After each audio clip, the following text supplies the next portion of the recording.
What role do manometry and pH, impedance play in GERD surgery? Imagine trying to fix a leaky pipe without knowing where the leak is or how the pipe is functioning. That's similar to planning GERD surgery without proper testing. These tests are like a detailed map of your esophagus.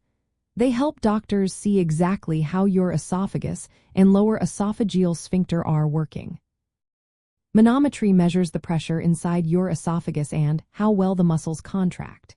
It shows if your esophagus moves food properly, or if there are issues like weak muscle contractions or a very relaxed lower esophageal sphincter.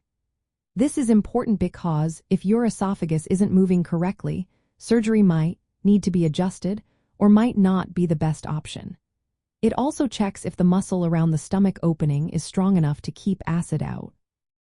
If the muscle is weak, or if you have a hiatal hernia, the surgeon can plan the best approach for your situation. pH impedance testing is like a detective for acid and non-acid reflux. It measures how often and how long your esophagus is exposed to stomach contents over a full day. Unlike older tests that only check for acid, this test also finds weakly acidic or non-acid reflux, which can still cause symptoms. It tells us the percentage of time your esophagus is in contact with acid and how many reflux episodes you have. If the test shows a lot of reflux, especially in people who respond well to medications called proton pump inhibitors, surgery might be a good choice. Together, these tests give a full picture of your esophageal health.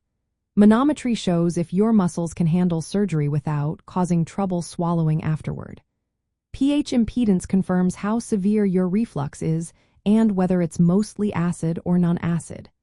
This information helps your doctor decide the best surgical method, like a fundoplication, and tailor it to your needs. In essence, manometry makes sure your esophagus can handle the procedure safely by checking muscle function. pH impedance confirms the diagnosis and shows how much reflux you have. Both tests are key to choosing the right surgery and making sure it works well for you. They help avoid complications and improve the chances of feeling better after the procedure.